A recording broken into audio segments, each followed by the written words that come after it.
Alright folks, Chef Jason here, and what's Christmas without that beautiful ham? Looks good, right? Let's get into it.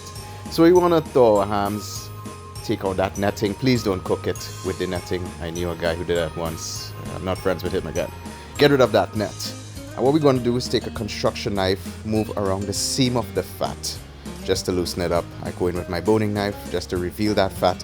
This is important because this helps the ham to render while cooking in the oven, and we want all that nice porky fat to render out. Take that same construction knife and I'm creating that crisscross hatch, and again this helps to release some of the moisture. Moisture is your enemy here, so you want that to cook out nicely and self-base the ham while it cooks. Look how beautiful that looks. So what we're going to do now is get the tray ready, put some foil down. It helps if the tray is wet, the foil sticks really well to it, and we're going to put our hams down on it.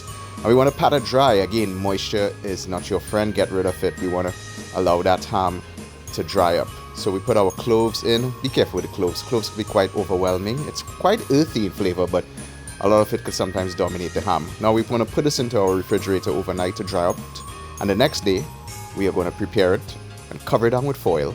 Place it in the oven at 380 degrees Fahrenheit and let it go for 2.5 hours.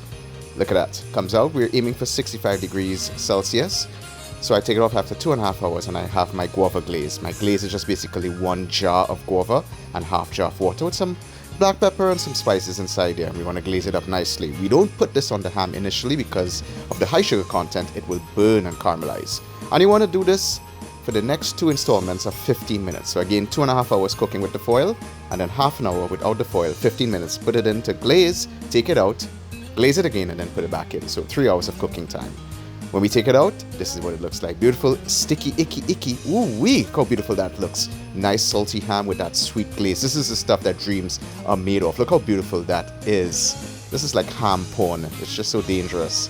Look how yummy that is. Of course, we want to remove that fat cap, get rid of that. We want to cook that up, fry that up with some eggs later on. Take a nice slice, get a nice ratio of ham to fat inside there. I mean, look how gorgeous that looks. Moist, almost giving you like sweet eye. That's how you know when a good ham is good for the palate. And of course, mention the palate, into the mouth. Don't mind if I do. Some sticky, icky. Ooh-wee, crispy pork with that nice, oh yeah, baby. Listen, you gotta try this. What is Christmas without a good ham? Otherwise, I ain't coming by you. Merry Christmas.